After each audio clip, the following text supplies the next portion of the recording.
Have you ever felt like the weight of sadness is pulling you down? And no matter how hard you try, you can't shake it off? What if I told you that there's a way to break free from that feeling? One step at a time, without waiting for a miracle to happen? Today, we'll discover a practical plan, rooted in Stoic wisdom, that can help you turn the tide and reclaim your happiness. Ready to start the journey?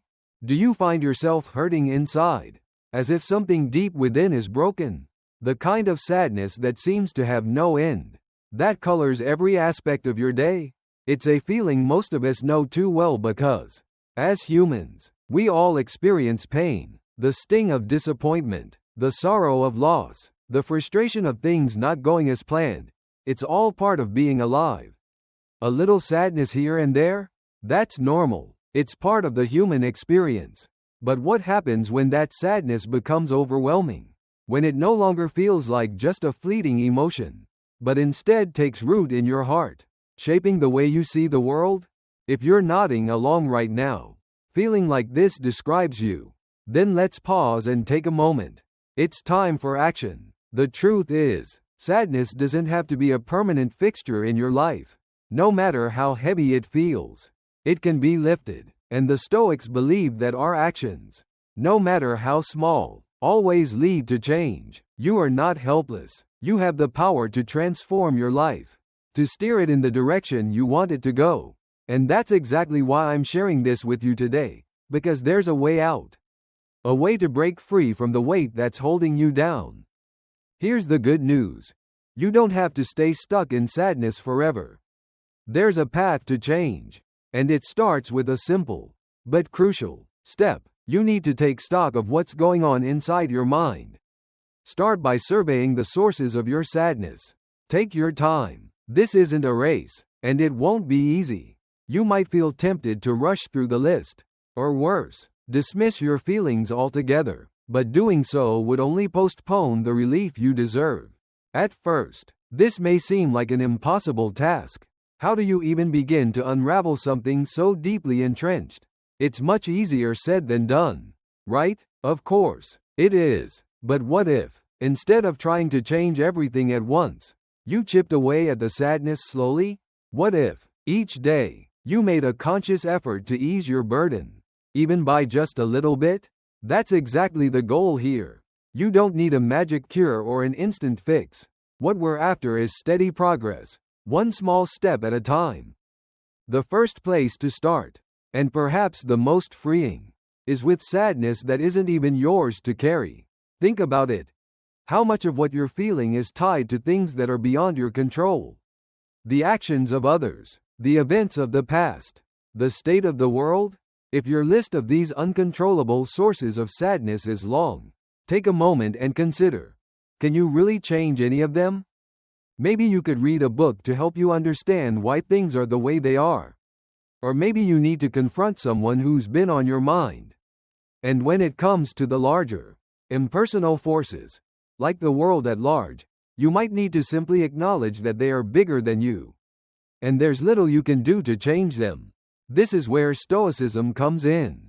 It teaches us to focus on what we can control, our thoughts, our actions, our reactions. For instance, you can't control whether someone is rude to you, but you can control whether their rudeness ruins your day. So, zoom in on what's within your power to change. Maybe there's something in your environment or routine that you could tweak, something that could make you just a little bit happier.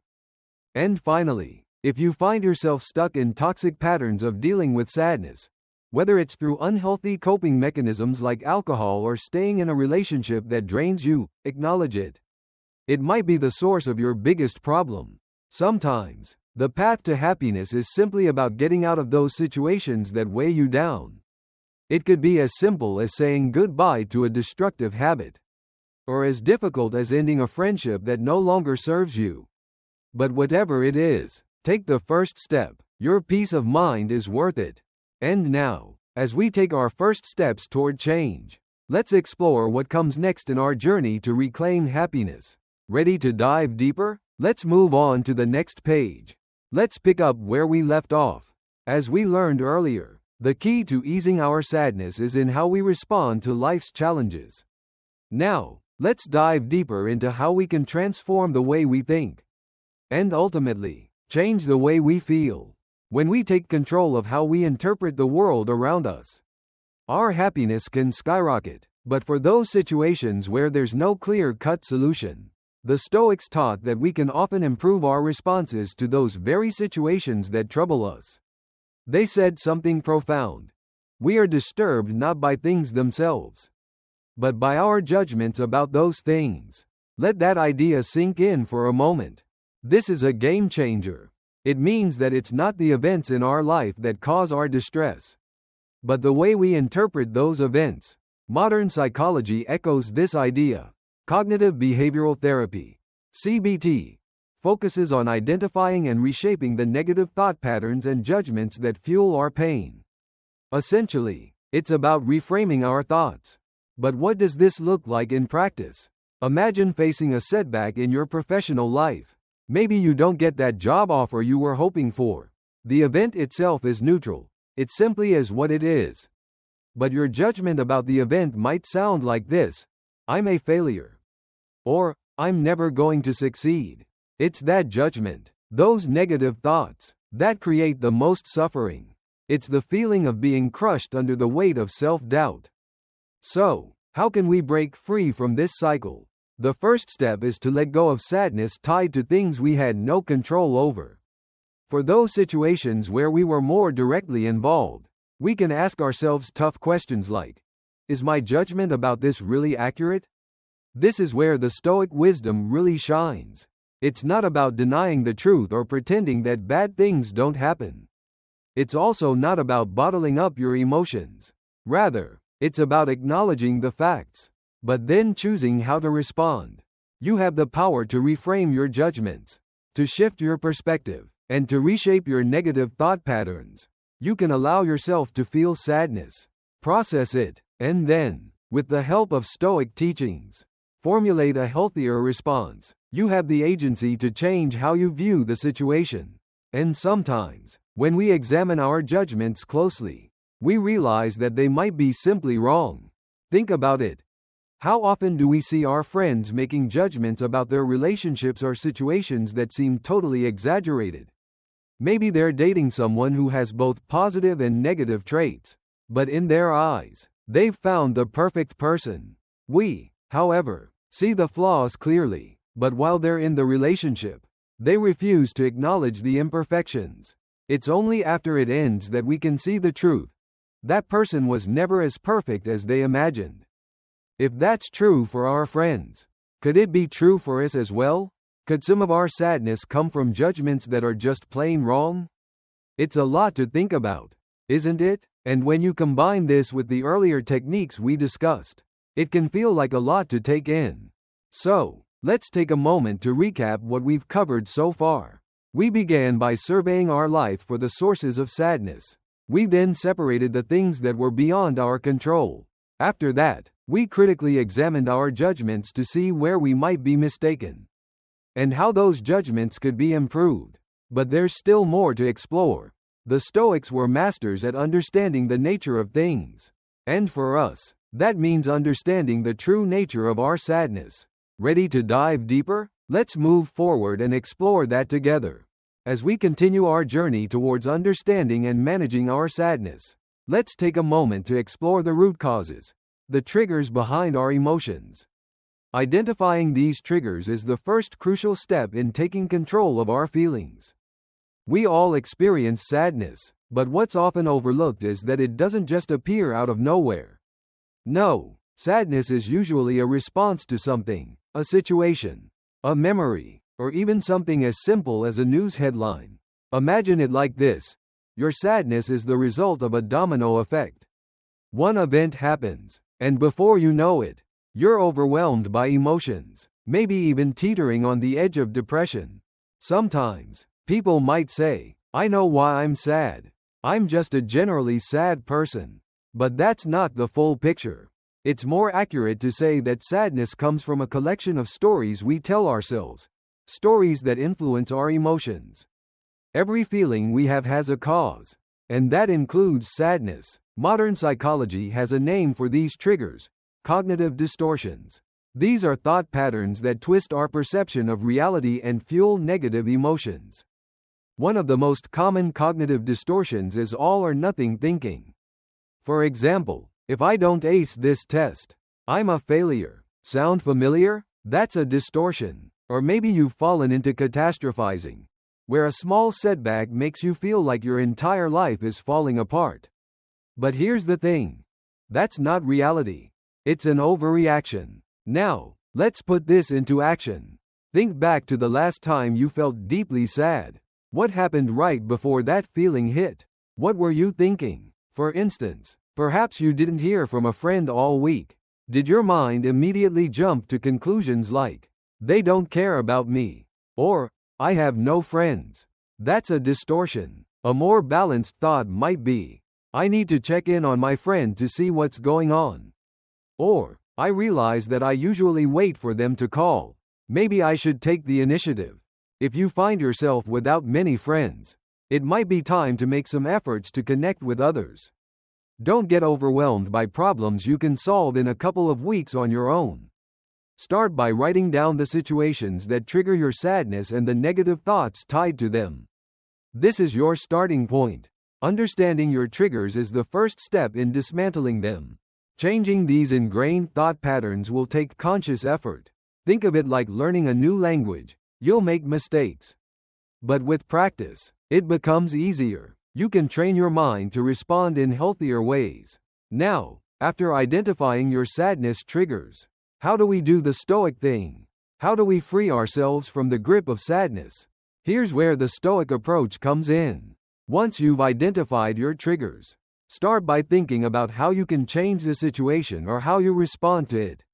You can also start practicing acceptance. I know, some of you are probably thinking, "Wait, you want me to just give up? Resign myself to something bad forever?" Absolutely not. What we mean by acceptance is the beginning of real change. Imagine trying to fight a powerful ocean current. You're struggling against it, exhausting yourself, but getting nowhere. Now, imagine instead that you accept the water's flow. You can't stop it, but you can choose how to navigate it. If you're a surfer, you know the trick. Rather than fighting the current, you swim parallel to the shore. And eventually, you swim back in. That's what acceptance in Stoicism looks like. The Stoics had a term for this mindset: amor fati, or the love of fate. It doesn't mean you have to like everything that happens to you. But it does mean acknowledging that it has happened as a fact and moving forward from that point. In truth, a large part of our sadness comes from resisting things: the pain, the unfairness, the fact that life isn't going the way we want it to.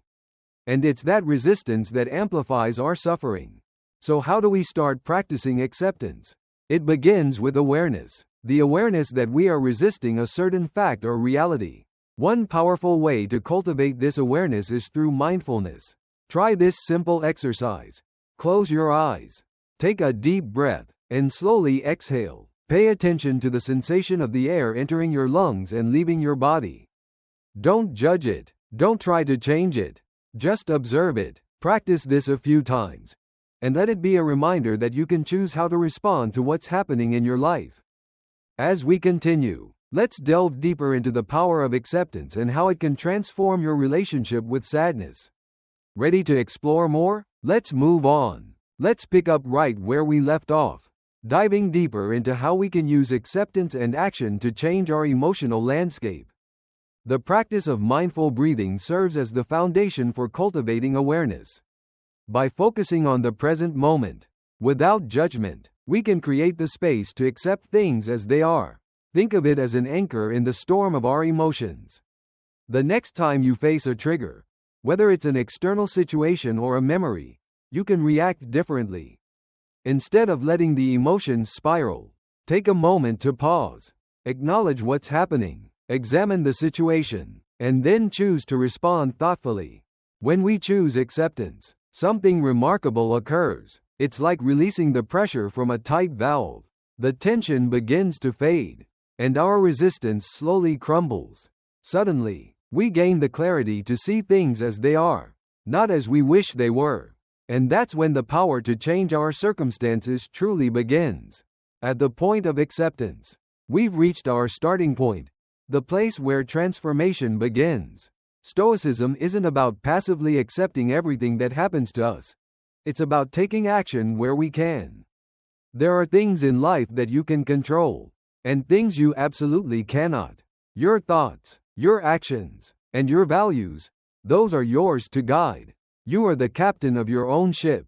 Now, you might be thinking, what if my sadness is because of the economy? I lost my job. How can I just forget about it? Here's the key. You can't control what's already happened, but you can control how you respond. Are you going to wallow in despair, letting the situation define you? Or are you going to take action, updating your resume, networking, and learning new skills? The important thing is that you don't fall into what psychologists call learned helplessness, the feeling that you have no control over your situation. That's the trap we want to avoid, and Stoicism is the antidote. It empowers you to take back control and do something. Start by identifying one thing that's making you sad. Ask yourself, can I directly control this? If the answer is no, then focus on what you can control, the way you respond. For example, you can't control your family's judgment of your decisions, but you can control how you react. You can set boundaries, decide whether or not to attend certain events, and express your needs clearly. Remember, even the smallest actions matter. Sending that one email, reading a chapter of a self-help book, those are all steps in the right direction. These small wins create momentum. They remind you that you are not helpless. You have the power to steer your life when you choose to take action. And that's the foundation of our Stoic framework, acknowledging your sadness, accepting it, and focusing on what you can control. So how do we build on this? Real transformation happens when we take action. When we actively choose to build a life that pushes back against the waves of the world and all the events beyond our control. Imagine it like this. Recurring sadness is like a plant. Understanding it, accepting it, and controlling your immediate reaction. That's like trimming the branches of the plant. But if you don't address the roots, it will simply grow back. The roots of your sadness are your thoughts and values. The virtues you cherish, wisdom, justice, courage, aren't just cliches. They are the deep, life-affirming roots that nourish your soul, choking out the weeds and making room for something beautiful to grow in their place. Modern psychology agrees with this principle.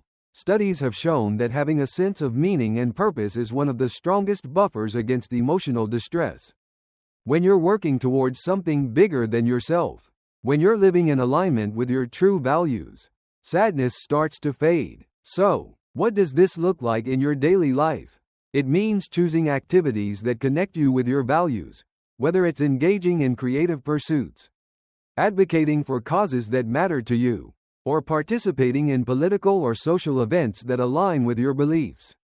When you live in a way that reflects what's important to you, joy naturally follows. But there's more. To take this even further, try to connect with others. Isolation is sadness's best friend. Building meaningful relationships, sharing your experiences, and allowing yourself to be supported by others is essential. Modern science is clear on this. Human connection is key to emotional well-being. As we move forward, let's explore how to integrate these principles into your life and start building a future where happiness isn't just a possibility, but a daily reality. Ready to continue? Let's dive deeper. Let's continue by revisiting an essential point we touched on earlier, the power of connection. Now, let's explore how building a community and making friends can truly transform your mental well-being. One of the most powerful things you can do for your mental health is to join a community and form genuine friendships. Research shows that, of all the strategies we've discussed so far, this one might just be the most effective. So, if you haven't already, it's time to put yourself out there. Try to make new friends, especially in person, within your own community. At a minimum, this means stepping outside of your comfort zone and attending social events. Most people understand this when it comes to dating. You have to take the initiative. Make an effort and show up. But how hard are you trying when it comes to friendships? Are you even making the effort? If the answer is no, now is the perfect time to change that. Find a hobby, discover something that sparks your interest, and attend local events related to it. The beauty of this approach is that you don't need to talk about your sadness at these gatherings. Sometimes, just being part of a community is enough. It's the simple act of showing up that can help ease your sadness and improve your mood. But if you happen to find a friend or a community with whom you can openly discuss what's troubling you, even better. Sharing your feelings with someone who understands can be incredibly therapeutic. If you're open to therapy, that's also worth considering. But if therapy isn't something you're comfortable with right now, then making an effort to find a supportive community is a fantastic first step. Here, at the Stoic community, we pride ourselves on being a friendly shoulder to lean on. In this video, we've equipped you with a toolkit of strategies to help fight sadness. And now it's time to start using them. Let's quickly review the key takeaways. First, take a moment to reflect on your sadness. What's causing it? Separate the things you can't control from those you can. Acknowledge the things that were always beyond your control. Next, examine your judgments. Are they helping or hindering your happiness? Question them and discard the ones that no longer serve you. Identify your sadness triggers, and then figure out how you can address them. Accept what cannot be changed. Use your agency to focus on what you can control. If possible, join a community of people who can support you. This connection is one of the best ways to combat sadness. So, pick one technique from the toolbox.